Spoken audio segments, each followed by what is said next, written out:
Dear students, good morning. Today we will discuss about the outlines of Zoology 2. This video will give you the outlines of zoology. This will quick review about your Zoology 2 regarding your exams point of view. So let's see one by one all the 5 units. So the unit 1, human physiology, we are going to see respiration, respiratory pigments, mechanism of blood clotting, structure of heart, blood pressure, types of excretory products, structure of kidney, endocrine glands, thyroid and pancreas. So coming to human respiration, before I start, one thing you should remember in your mind. So human physiology is such an interesting topic. You should connect yourself with all the topics with you. Then only it gives interesting feeling about you. Okay. So human respiration is nothing but the exchange of gases between the environment and the human body. So respiration is consists of the nose, pharynx, larynx, trachea, bronchi and bronchioles. So the respiration mechanism has two processes. The one is inspiration and another one is expiration.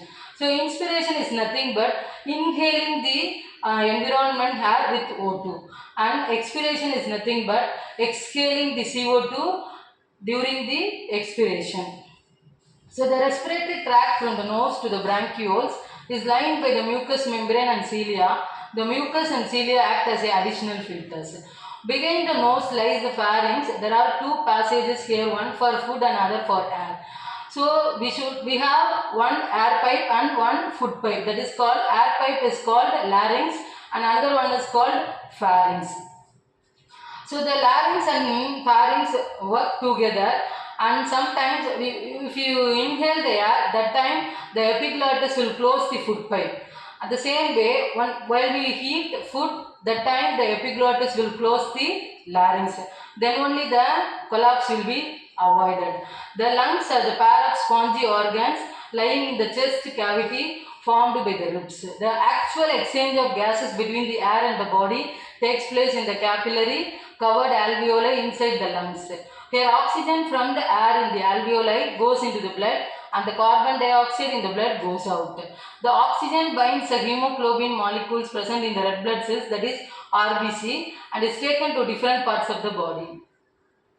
So the mechanism of breathing is already I told you, inspiration and expiration. So inspiration is involved about the while we contract, that time our chest cavity will expand, that time the air will enter into the lungs.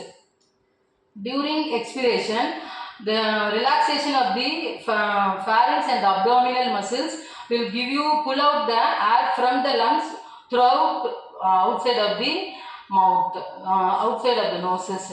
This keeps lungs from, when we breathe out, all of the air gets expelled. Some of the remains in the lungs. This keeps the lungs from collapsing and allows more time for the exchange of gases. So the overall process of respiration is shown here. While we breathe in, the O2 enter into the lungs and intake of O2 by the hemoglobin of blood and transport all the body parts, then diffused into the all the cells of the body.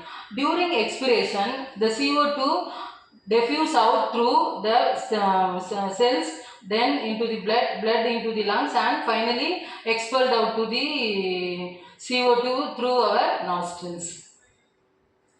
So respiratory pigments, this is very important point, because respiratory pigments is exchanging the gaseous material from environment and the human body. So for us mammals and human beings, hemoglobin is a major respiratory pigment. And other invertebrates respiratory pigments are chlorofluorine. The metallic component is iron and is found in the Polychaeta, Cephalida, Amphoterida. It is greenish in color. So hemoerythrin is also one important respiratory pigment found in the coelomocytes, found in the coelomic fluid of siphon coelates, some Polychaeta and brachiopores. Some respiratory pigments are blue in color, that is contained in the hemocyanin. The metallic component is copper, found in mollusca and arthropoda. So mechanism of blood clotting. The next topic is mechanism of blood clotting. So it is very essential factor in the human life. If you don't clot during the injury or accident, the human may leads to death. So clotting is very much essential factor in human being or lifetime process. Clotting is a process in which liquid blood is converted into a gelatinous substance that eventually hardens. The aims to stop the flow of blood from the vessel. The formation of a clot is a result of series of enzymatic reactions. So when we injured or we are cut into a wound in any place of the body, the blood flows out into the cells. So that time the flow of blood release platelets at the wounded region. The platelet release the thrombokinase. The thrombokinase is converted into the prothrombin, and prothrombin in the presence of calcium, the fibrinogen will finally forms the fibrin, that is mesh-like structure. It forms a clot. It prevents further blood loss. So mechanism of blood clotting is very much essential lifetime process in the human lifetime.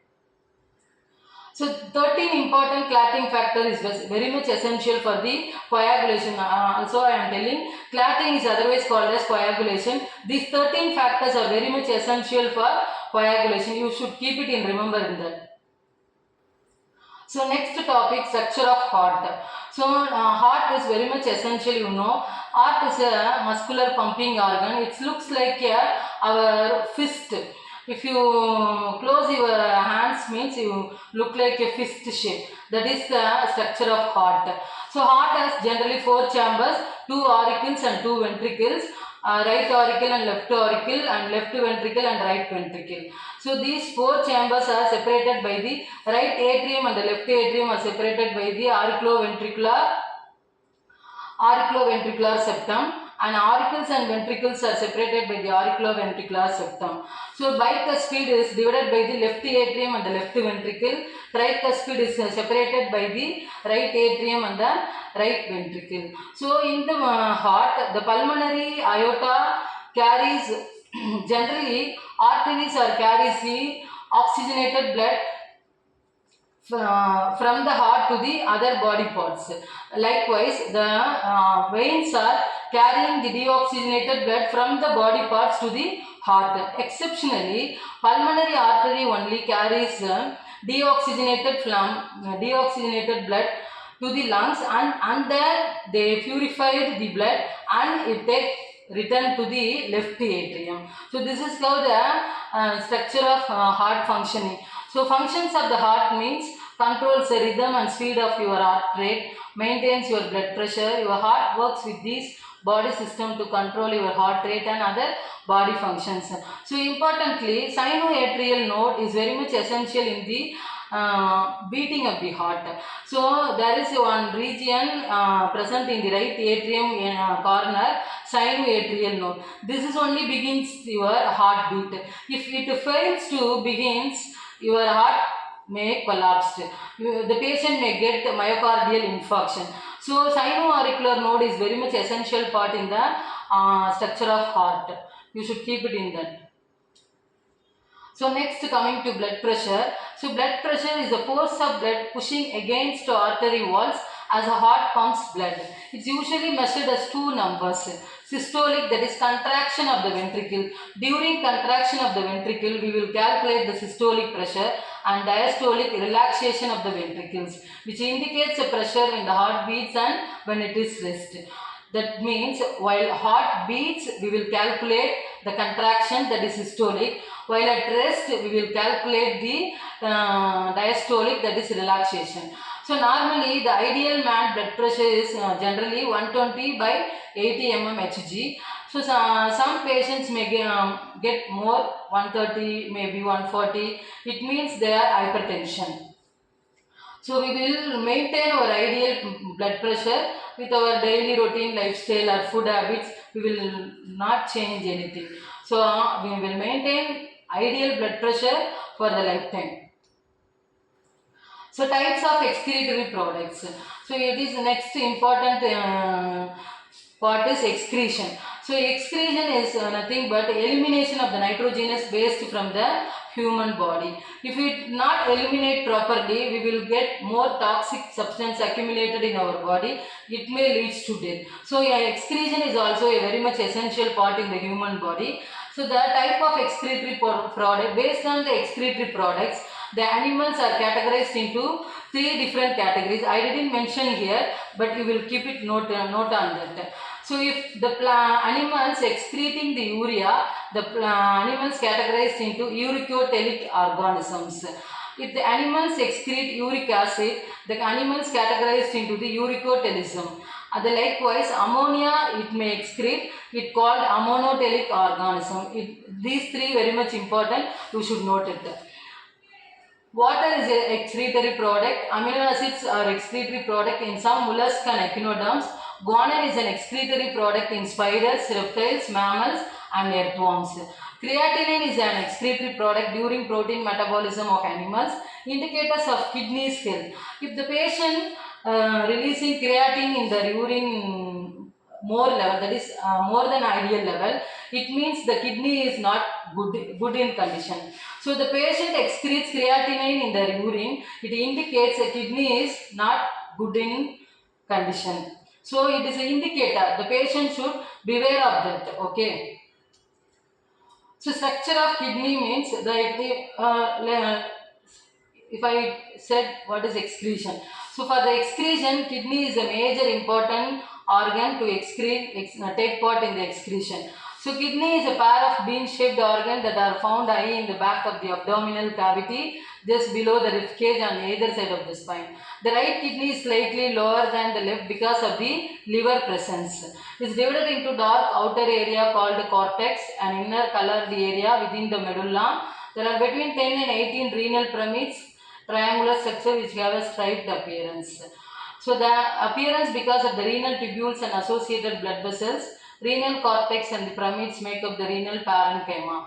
So the kidneys have several other functions such as blood pressure regulation, acid-base balance, toxin removal, red blood cell production, activation of vitamin D and water balance, electrolyte balance. This is very much essential. Water balance and electrolyte balance. If your kidney not works properly, our electrolytes will lost and we are getting to coma maybe. So our electrolyte balance and water balance, that is osmotic condition. Homeostasis condition is very much essential to maintain the life process. So the next coming to endocrine glands. In the endocrine glands we are going to see thyroid and pancreas. What is endocrine glands? So the endocrine means they have gland and their secretions work on that area itself. That is called endocrine. Sometimes exocrine is also there. So endocrine is ductless glands actually, but sometimes it may work as a duct with or ductless, either duct or ductless. So thyroid is butterfly shaped gland in the neck. They produce hormones. They regulate many bodily functions. It is an endocrine gland which means produce hormones. It regulates metabolism, growth and development. So the three main hormones produced by the thyroid gland, that is triiodothyronine T3, thyroxine T4 and calcitonin. Triiodothyronine regulates body's metabolism and other functions too. Likewise, thyroxine, its active form of triiodothyronine is called thyroxine. It is also regulate the metabolism, heart and muscle function, brain development and bone health. Calcitonin also regulates calcium levels in the body by reducing the amount of calcium released from bones and absorbed from the food. So our body metabolism, heart rate, muscle function, bone formation, all these are taken care by the thyroid gland. So if thyroid gland is not secreted properly, means we may get deficiency. So hypothyroidism, the ideal level we do not produce means we may get goiter. That is in the neck region we will feel swallowing regions in some peoples, especially in the Himalayan region peoples are getting this goiter disease more than our region people, because Himalayan region people not getting the sea salt. Basically, they are using only the rock salt only. So we are less prevalent than the Himalayan region peoples. So goiter is iodine deficiency disorder. It may cause deficiency of the lower thyroid hormones. Here we should know two things. Hypo means lower from the normal level. Hyper means lower from the higher level. You should remember these two, hypo and hyper. It is applied any area, hypertension, even the hyperthyroidism, diabetics la kuda hypothyroidism and hyperthyroidism. So hypothyroidism la you can get goiter disease, hyperthyroidism Graves disease. The patient get the swallowing eyes and the deformities in the hand and the finger regions. They are looking like giant structures. So next endocrine gland is pancreas. So pancreas is looking like a leaf-like structure in between the intestine and the colon region.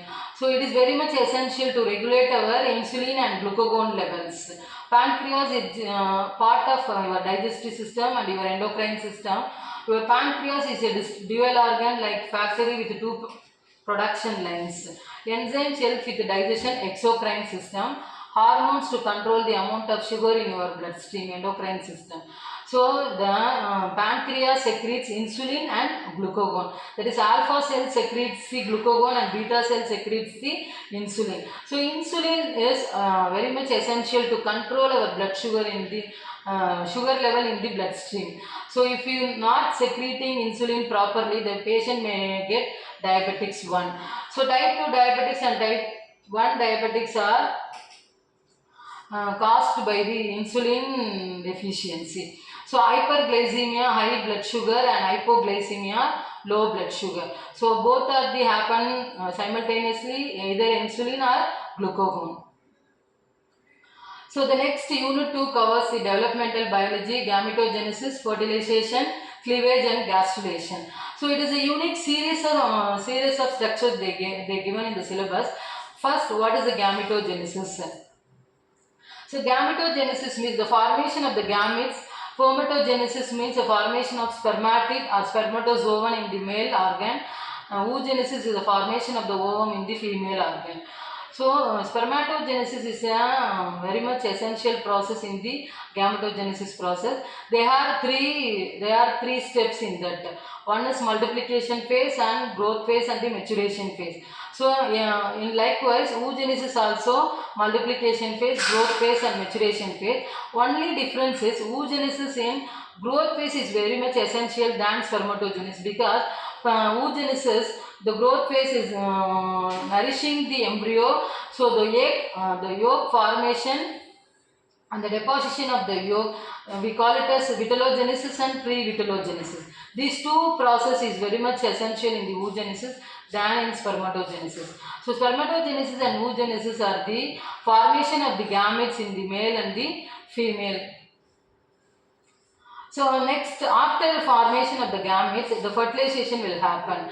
So the sperm and egg unite to form the zygote, which is a part of start of the pregnancy. Sperm binds the egg, first step, and then acrosome reaction will happen. Sperm egg fusion, that is fertilizing and the anti-fertilizing will enter the perfect sperm to fertilize the egg. Then zygote formation will happen. The sperm and the egg chromosome align and fuse to form a zygote. After zygote formation,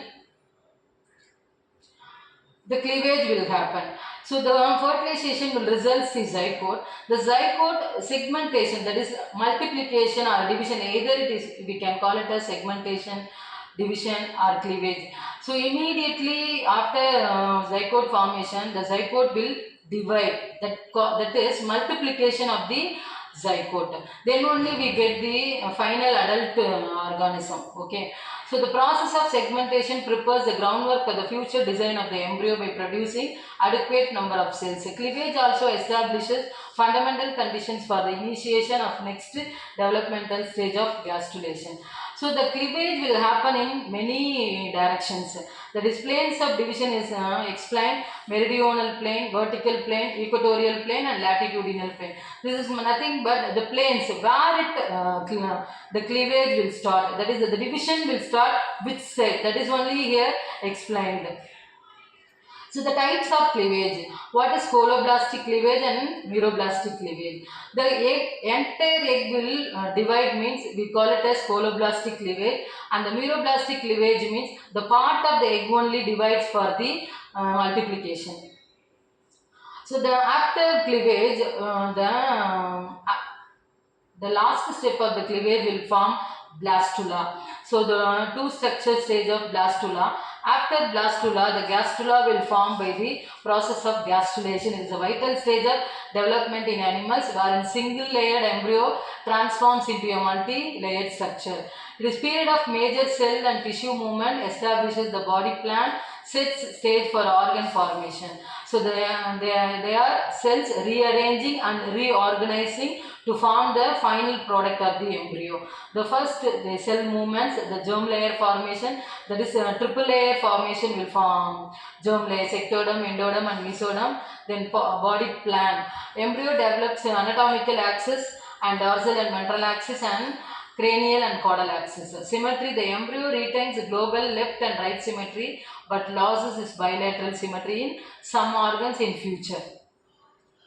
So unit 3 discuss about the immunology, innate, acquired and active and passive immunity, antigens and antibodies, immunological organs, responses in humans, vaccination schedule. So what is innate and acquired immunity means? Innate means we will have in birth time itself. We have in our own body itself, that is called innate immunity. What is acquired immunity means? We can getting from the environment or the lifetime process, that is called acquired immunity. So active and passive immunity means they are active in the lifetime. So that is called active immunity. Passive immunity means they are working on the time of infection only, that is passive immunity. So antigen and antibodies means, antigens means we have our protein nature in our body, so in that we have to bind the particular antigen. The antigen products is against antigen is called antibodies. Antibodies are 5 different types: IgG, IgA, IgD, IgE and IgG. Yeah, all these are very much essential antibodies to produce immunity in our human bodies. The immunological organs are, generally we call it as lymphatic system, bursa fabriacea. So all these are comes under the immunological organs. We can see about vaccination schedule in this unit. So vaccination schedule is very much essential. At the birth time, the infants will give BCG, OPV, that is oral polio vaccine, and hepatitis B vaccine at the time of birth. The baby 6th week of age, the pentavalent rotavirus vaccine and inactivated polio fractional dose and pneumococcal conjugated vaccine PCV also will given on the 6th week of age. The 10th week of age, the pentavalent rotavirus vaccine OPV, the oral polio vaccine, the second dose. 2 means second dose. The 14th weeks of age, the pentavalent rotavirus vaccine, inactivated polio fractional dose, oral polio vaccine dose 3, pneumococcal conjugated vaccine PCV or vaccine 2, dose level 2. So 9 and 12th month of age, measles, rubella, polio booster, vitamin A first dose, and JE. JE means endemic districts only, not every parts of the world. So where endemic we announce, that area only JE will given. So 16 to 24 months of age, DPT first booster, OPV booster. The second dose itself we call it as booster dose. So measles and rubella, vitamin A second dose followed by every 6 months, and 5 to 6 years of age we give you DPT second booster, and 10 to 18 years of age TD. So pregnant women's TD1, that is thyroid hormones, TD1 and TD2, the booster only if vaccinated within previous 3 years. So unit 4 we can see about human genetics. sex determination in humans, syndromes, patterns, X-linked inheritance, Y-linked inheritance, multiple alleles, and genetic counseling. So sex determination in humans means how the sex will determined in human during the gastrulation or either it is fertilization stage. So the male and female fuse together. The male pass the 2x and female pass the 1x. It forms the female fetus. So if male pass 1x and male pass y and female pass 1x means xy means they form the male sex determination. So likewise, in animals and plants, they are sex determining will happen. Sex linked inheritance. What it is inheritance? So based on sex linked inheritance, we may face the hemophilia disorder. So X-linked inheritance. Inheritance means passing the genetic character one generation to the next generation. So X-linked inheritance passing the hemophilia disorder to the further generations. Y-linked inheritance, you can see the color blindness. So the mother may inherit to the younger generations. So next we will see the multiple alleles. What is multiple alleles? If the character is determined by a particular genes, but the same way, in a particular locus, there are more than 3 or 4 genes in a particular character. They are determining. That means it is called multiple alleles. What is genetic counseling?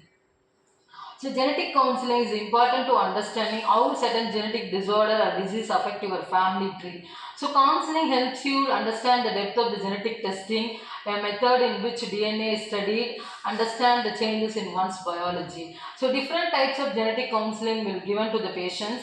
Prenatal genetic counseling, pre-conception genetic counseling, and pediatric genetic counseling and adult genetic counseling. So all these are based on the medical conditions only. So prenatal genetic counseling will avoid the abortions in the pregnant ladies. Pre-conception also very much essential to before conception. Pediatric genetic counseling will avoid the genetic disorder from the family tree. So adult genetic counseling for the well-being of the family. So genetic counseling will happen this kind of way. The first one is the psychological aspect and possible results and consequences of the test, support and information, notification of the relatives, characteristics of the disease, age of onset, penetrance and types and risk of the inheritance. So all these factors were analyzed during the genetic counseling. After that, the patient may getting the clear picture about the current scenario of their problems. So based on that, doctors or physicians report, the patient may decide what will do in future.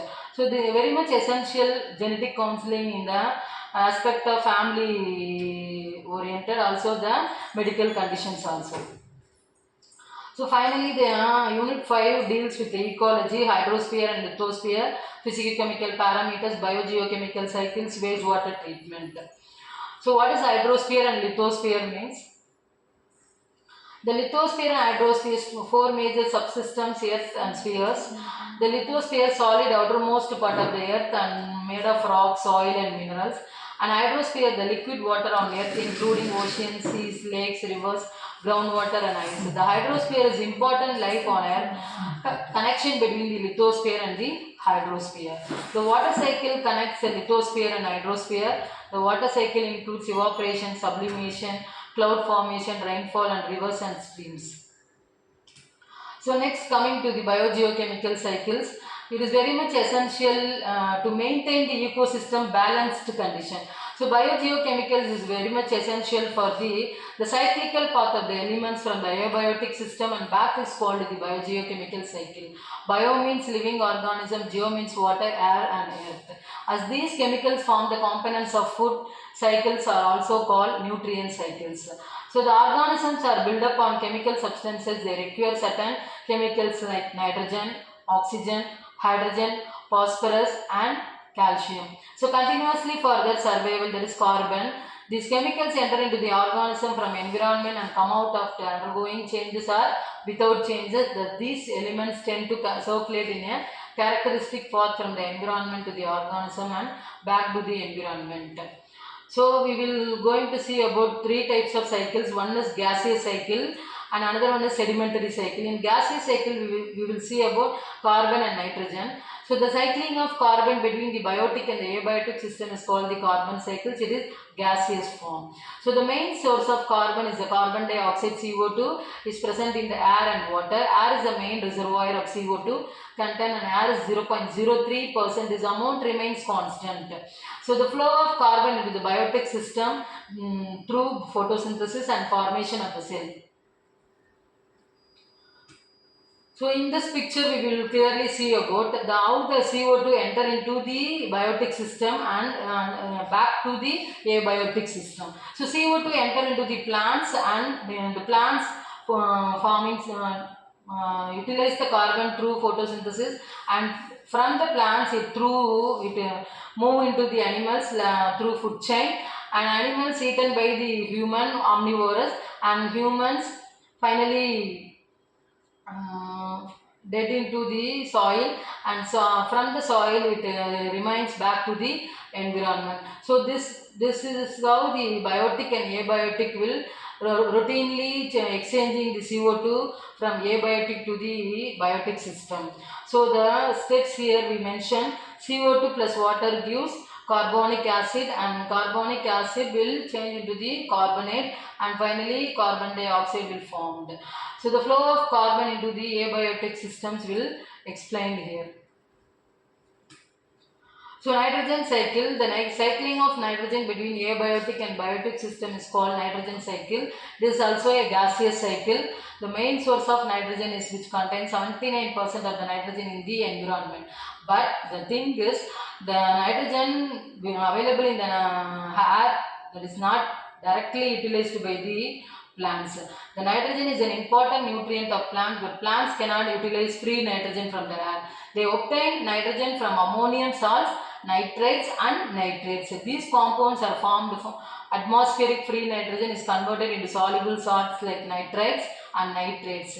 It occurs in two ways, namely electrochemical fixation and biological fixation. So electrochemical fixation means through lightning process they enter into the soil, and from the soil the nitrifying bacteria, rhizobium and algae, blue-green algae, all these are change insoluble nitrogen into the soluble format, that is nitrate in soil. Nitrate, the bacteria will change nitrite and nitrate bacteria. So it gives ammonia and ammonifying bacteria. Then it reaches into the plant, and from the plants it reaches into the herbivores. From the herbivores it reaches into the carnivores, and the carnivores through omnivores it enter into the soil again. So from the soil it evaporate through evaporation and the water percolation it reaches into the abiotic condition. So routinely the nitrogen cycle will happen this way. That is only it maintains the nitrogen in the environment as like this. So phosphorus cycle, it is entirely different from the gaseous cycle. It is a sedimentation cycle. So cycling of the phosphorus between the biotic and the abiotic system is called phosphorus cycle. It is a sedimentary cycle. Phosphorus is an important mineral nutrient. The main source of phosphorus is rocks. So through erosion and weathering, the phosphorus is made available in the soil. So in the rocks due to erosion and weathering. So weathering will happen by either biochemical or physical method. So it will transformed by the wind through the soil. Plant absorbs the ionic phosphate through the roots. In plants it is incorporated into the protoplasmic components like DNA, RNA, AMP, ADP, ATP, phospholipids. From plants it passes into the herbivore and animals. The organic molecules containing the phosphate are decomposed and phosphate is liberated as inorganic ionic phosphate. It is again used by the plants. So this way the phosphate is routinely back into the abiotic and biotic system. So from the rocks it reaches the soil through erosion and weathering. From the soil it taken by the from plants the animals will taken. The animals excreta decomposed into the soil. It again enter into the soil and reaches into the through sedimentation they reaches into the soil. So the excess phosphate in the bodies of animal is excreted out through the fecus. The bird guano contains a large amount of phosphate. Phosphate is also released to the soil through the combustion of forestry and grasses. A large amount of phosphate is lost in the sea by sedimentation. Certain amount of phosphorus gets locked in bones and teeth. It will remain in the human systems. So finally, we can see about the sewage water treatment. It is very much essential because our environment is polluted by the poor water, that is sewage water. So it will remove contaminants and from the change into the safe human consumption. So from the cities, wherever the sewage water is available, they are collected by the corporation peoples and reached to the sewage water plant.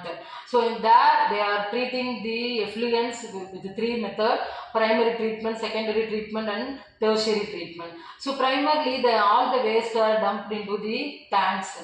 So in different tanks they are screening and pumping. So removes the large objects from the sewage first level, and then grit removal removes the sand, clinker, small stone from the sewage, and primary settling. The solids settle to the bottom of the basin while lighter substances rise to the top. So very light substances are floating into the surface of the water. They are removed by manually. The secondary treatment, the biological process remove organic matter from the sewage. That is, we introduce the bacteria or microbes into the tanks. They will biodegrade the organic effluents. The tertiary treatment, chemical process, that is filtration, remove pathogens and the contaminants. Disinfection, chlorine or UV light reduces the amount of microscopic organism in the water. The secondary treatment, we will use trickling filters, activated sludge, sand filtration, chemical treatment. All these methods are used to remove the remaining waste in the water. So finally, after all this treatment, the water will purify and used for the secondary purpose of the irrigation, kitchen uses and some agricultural purposes, but not for drinking. But recent days we have so much of advanced sewage water treatment. There are ozone treatment also available in the new plants. So after ozone treatment, the water is used for drinking purpose also. So initially we are only using secondary purpose, but nowadays we are using after sewage water treatment with the ozone filter. We can drink it also. So this is how the sewage water treatment will happen in the sewage water plant systems. Thank you. So this is how the whole zoology outlines of 2 will cover in this video. You can, whenever you would see, you will get quick idea about zoology 2. Okay, thank you students.